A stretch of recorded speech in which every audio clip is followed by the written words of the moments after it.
NSS നേതൃത്വത്തിന്റെ കണ്ണു തുറപ്പിച്ച പ്രതിപക്ഷ നേതാവ് വി.ഡി. സതീശന് അഭിവാദ്യം അർപ്പിച്ചുകൊണ്ട് NSS ആസ്ഥാനമായ പെരുന്നയിൽ ഫ്ലെക്സ് ബോർഡുകൾ പ്രത്യക്ഷപ്പെട്ടത് സ്വാഭാവികമാണ്.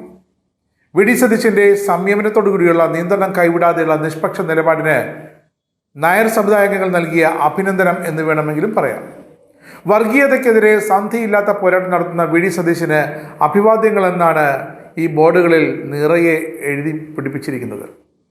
KSU, യൂത്ത് കോൺഗ്രസ്, സേവാദൾ എന്നിവയുടെ പേരിലാണ് ഫ്ലെക്സ് ബോർഡുകൾ. പക്ഷേ നായർ സമുദായാംഗങ്ങളുടെ നന്ദി പ്രകടനമാണ് മൊത്തം. തീർന്നിട്ടില്ല. SNDPയെ വന്നൊരാപത്തിൽ നിന്നും പിടിച്ചു നിർത്തിയതിന് സതീശന് അവരുടെ വകയുമുണ്ട് അഭിനന്ദനങ്ങൾ. എന്താണ് ഈ വർഗീയത? ഹിന്ദു സംഘടനകൾ ഒരുമിക്കണമെന്ന് പറഞ്ഞാണ് ഇടതിനൊപ്പം ചാഞ്ഞു നിൽക്കുന്ന NSSനെ ഇടതിനൊപ്പം കൂടുതൽ ചാഞ്ഞു നിൽക്കുന്ന വെള്ളാപ്പള്ളി നടേശൻ ഐക്യപ്പെടുവാൻ ക്ഷണിച്ചത്. അതിന് സുകുമാരൻ നായർ പച്ചക്കൊടിയും എടുത്തു വീശി. അപ്പോഴാണ് സമാധാന ദൗത്യമായി വരുന്നത് SNDPയോ വെള്ളാപ്പള്ളി നടേശനോ അല്ല, മറിച്ച് BDJSന്റെ ഭാരത് ധർമ്മ ജനസേനയുടെ ദേശീയ പ്രസിഡന്റായ തുഷാർ വെള്ളാപ്പള്ളിയാണെന്ന് പറഞ്ഞത്. അപ്പോഴാണ് വെള്ളാപ്പള്ളി നടേശൻ്റെ മകൻ്റെ ഈ വരവിൽ സുകുമാരൻ നായർ അപകടം വളർത്തത്.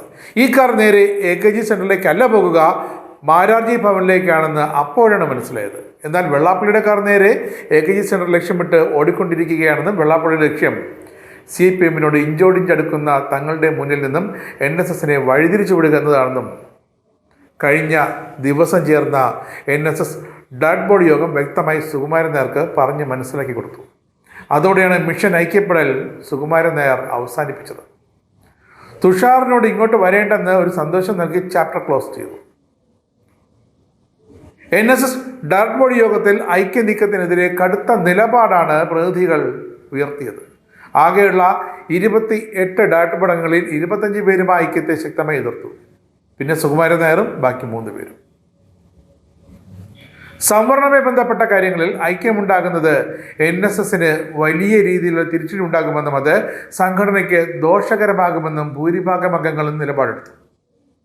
മുൻകാലങ്ങളിലും സമാനമായ രീതിയിൽ സംവരണ വിഷയത്തിൽ തട്ടിയാണ് NSSും SNDPയും തമ്മിലുള്ള ഐക്യം നടക്കാതെ പോയതെന്ന് ഇപ്പോൾ സൂചനയുണ്ട്. അതിനങ്ങനെ ഒരു മുഖം കൂടിയുണ്ട്. UDF ക്യാമ്പുകളിൽ ആകപ്പാടെ ആഹ്ലാദമാണ്. മിഷൻ ഐക്യപ്പെടൽ വി.ഡി. സതീശൻ പൊളിച്ചടിക്ക് കയ്യിൽ കൊടുത്തു എന്നതിനൊന്നുമല്ല.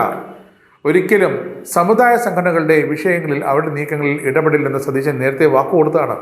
എന്നാൽ ഒരു വൻ ആപത്തിൽ നിന്നും NSSനെയും SNDPയും ഒരേപോലെ രക്ഷിച്ചതിൻ്റെ ക്രെഡിറ്റ് സതീശന് തന്നെയാണ്. പെരുന്നയിലിരുന്ന് സുകുമാരൻ നായർ വിളിച്ച തെറിയൊക്കെ സതീശനും കേട്ടതാണ്. സാരമില്ല. എന്നാൽ അതിന് തീ പകരുന്ന തരത്തിൽ നടത്തിയ വെള്ളാപ്പള്ളി വക അധിക്ഷേപങ്ങൾ സതീശന് കരുത്താകും. വർഗീയ നിലപാടുകൾക്കെതിരെ ഉറച്ചു നിൽക്കുന്നത് രാഷ്ട്രീയ മുതൽക്കൂട്ടാണെന്നാണ് ഇപ്പോൾ കോൺഗ്രസ് വിലയിരുത്തുന്നത്. വരും നാളുകളിൽ ഇത് പരമാവധി വിനിയോഗിക്കാനാണ് കോൺഗ്രസ് ക്യാമ്പുകളുടെ ലക്ഷ്യം.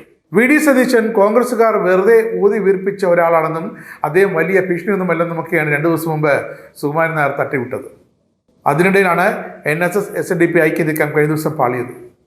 ഇതിന് പിന്നാലെയാണ് വി.ഡി. സതീശന് ഇപ്പോൾ ഇതാ കോൺഗ്രസിനകത്തും പുറത്തും പിന്തുണ ഏറുന്നതെന്നും ശ്രദ്ധേയമാണ്.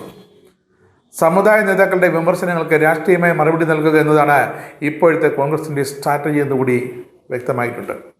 ഏറെ ചർച്ച ചെയ്യപ്പെട്ട NSS SNDP ഐക്യ നീക്കം സംവരണ വിഷയത്തിൽ തട്ടി അത് നിലച്ചു എന്ന് പറയാനിപ്പോൾ NSSനും SNDPക്കും താല്പര്യം. ഈ വിഷയം രാഷ്ട്രീയമല്ലത്രേ. ഇത്തരമൊരു ഐക്യമുണ്ടായാൽ അതിൻ്റെ ഗുണം ആത്യന്തികമായി SNDPയിൽ മാത്രം ചെന്ന് ചേരുമെന്ന് ആരോ പറഞ്ഞു കൊടുത്തത്രേ സുകുമാരൻ നായർക്ക്. അങ്ങനെയാണ് NSS ഈ നീക്കത്തിൽ നിന്ന് പിന്തിരിച്ചത്. അതും ഒരു കണക്കിന് വസ്തുതയാണ്. പക്ഷേ BJP പാളയത്തിലേക്ക് NSSനെ നയിക്കാതെ തടഞ്ഞതിൻ്റെ ക്രെഡിറ്റ് വി.ഡി. സതീശന് തന്നെയാണ്. ഇതിപ്പോൾ ഇടതുപക്ഷത്തിനും വലിയൊരടിയാണ്. അവർ കരുതിയത് വെള്ളാപ്പള്ളി സുകുമാരൻ നായരെയും NSSനെയും കയ്യിൽ കൂട്ടിക്കൊണ്ട് തങ്ങൾക്കൊപ്പം ഉറച്ചു നിൽക്കുമെന്നാണ്. എന്നാൽ വെള്ളാപ്പള്ളി നടത്തിയ ഈ അട്ടിമറി ശ്രമം CPM കേന്ദ്രങ്ങളെ ഞെട്ടിച്ചിട്ടുണ്ട്. ഇതേ അട്ടിമറി ഇനി അങ്ങോട്ട് തങ്ങളോടും കാട്ടാൻ വെള്ളാപ്പള്ളി ഒരു മടിയും കാട്ടില്ലെന്ന തിരിച്ചറിവിലാണ് ഇപ്പോൾ CPM.